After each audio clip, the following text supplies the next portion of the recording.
Seja bem-vinda à Rocha Ajuda. Eu sou Carmen Salles, professora acadêmica há mais de 40 anos, e hoje trataremos de dificuldades de identificação de termos da oração que resultam em ambiguidade, que é o duplo sentido provocado pela má construção textual. Para que você fique ainda mais bem informado sobre vocabulário jurídico e sua linguagem, assista a este vídeo até o final.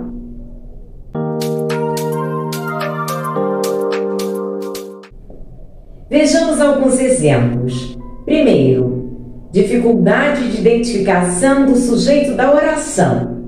É ambíguo o seguinte exemplo: persuadiu o cliente, o advogado, sobre a importância daquela estratégia.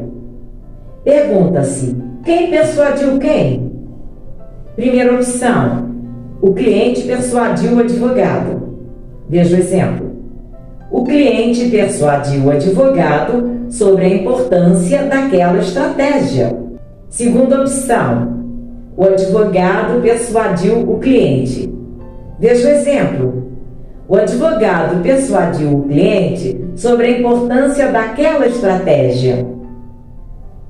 Segundo, dificuldade de identificação de termo a que se refere o pronome pessoal.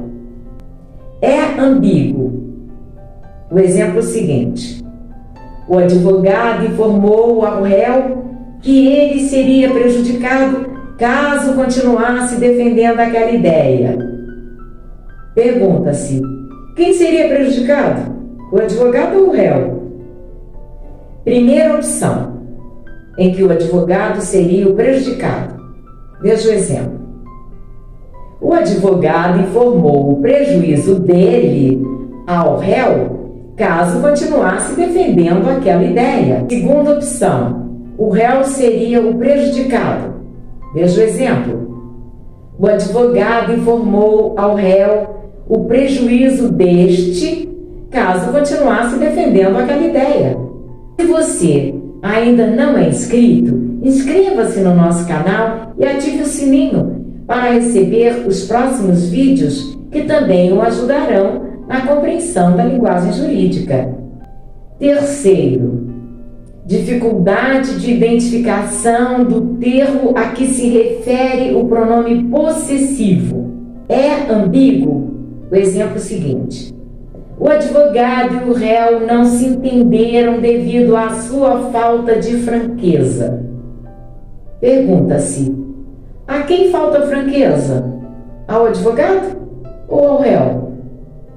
Primeira opção: falta franqueza do advogado. Veja o exemplo. O advogado e o réu não se entenderam devido à falta de franqueza do advogado. Ou, outro exemplo, o advogado e o réu não se entenderam devido à falta de franqueza do primeiro. Segunda opção, falta de franqueza do réu. Veja o exemplo.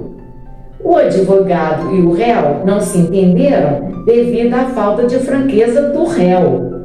Ou, exemplo, o advogado e o réu não se entenderam devido à falta de franqueza deste último. Quarto caso, dificuldade de identificação do termo a que se refere o pronome relativo. É ambíguo o exemplo seguinte: o advogado quis saber o álibi do réu do qual a vítima falava. Pergunta-se: o advogado quis saber qual o álibi do réu ou quis saber do próprio réu qual o álibi dele? Primeira opção, quis saber qual o álibi. Veja o exemplo. O advogado quis saber o álibi do réu, de cujo álibi a vítima falava. Segunda opção, o advogado quis saber o álibi de quem a vítima falava, ou seja, ouvir do próprio réu. Veja o exemplo. O advogado quis saber o álibi do réu de quem a vítima falava. Chegamos ao final de mais um vídeo. Ficou com alguma dúvida? Deixa nos comentários que eu responderei com o maior prazer. Obrigada pela sua companhia. Fico por aqui. Até o próximo vídeo.